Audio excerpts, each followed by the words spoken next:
संपूर्ण शरीराच्या सोनोग्राफीसाठी जिल्ह्यातील सर्वाधिक अत्याधुनिक सोनोग्राफी मशीनद्वारे तपासणी, जलद आणि अचूक रिपोर्टसाठी भिसे सोनोग्राफी व एक्स-रे सेंटर पलूस, संपूर्ण शरीराची सोनोग्राफी, सर्व pregnancy scans, foetal 3D 4D scan, colour Doppler, digital X-ray, elastography, anomaly scan यासह दर गुरुवारी 2D इकोची सुविधा।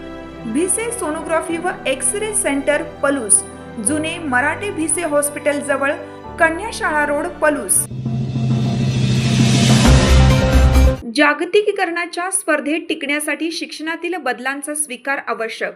न्यायाधीश मिलिंद जाधव, कुंडल येथे गांधी एज्युकेशन सोसायटीच्या शिक्षक कार्यशाळेत मार्गदर्शन। जागतिकीकरणाच्या स्पर्धेच्या युगात शिक्षणासह सर्व क्षेत्रातील बदलांचा स्वीकार करणे काळाची गरज असल्याचे प्रतिपादन मुंबई हायकोर्ट सर्किट बेंचचे न्यायाधीश मिलिंद जाधव यांनी केलं।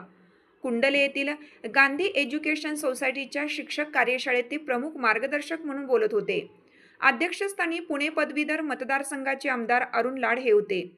न्यायाधीश जाधव यांनी शिक्षकांनी विद्यार्थ्यांना गुणवत्तापूर्ण शिक्षणाबरोबरच सुसंस्कार, वर्तमानपत्र वाचनाची सवय, मातृभाषेसह इंग्रजी आणि परदेशी भाषांचे ज्ञान देण्यावर भर द्यावा असे सांगितले।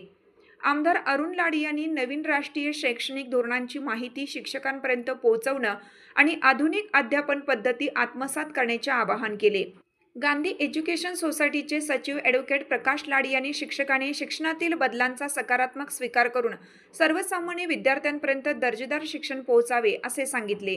कार्यक्रमात सुदाम कुंभार, साहेबराव महाजन आणि सचिन म्हात्रे यांनी मार्गदर्शन केलं। यावेळी ॲडव्होकेट प्रकाश लाड, ॲडव्होकेट पृथ्वीराज पाटील, चंद्रकांत रोकडे, गोविंदराव डुबल, CY जाधव, MT हुबाले, प्रताप लाड, जयश्री पट्टणशेट्टी, सतीश मेटकरी, मधुकर माळी, तृप्ती चिटणीस, अरुण सावंत, SV पाटील, VS बारामते, सौ पाटील यांच्यासह संस्थेतील व परिसरातील शाळांचे मुख्याध्यापक, शिक्षक उपस्थित होते। स्वागत व प्रास्ताविक नितीन जाधव, सूत्रसंचालन प्रतिमा महिंद व ज्योती जाधव, तर आभार अमर लाड यांनी मानले।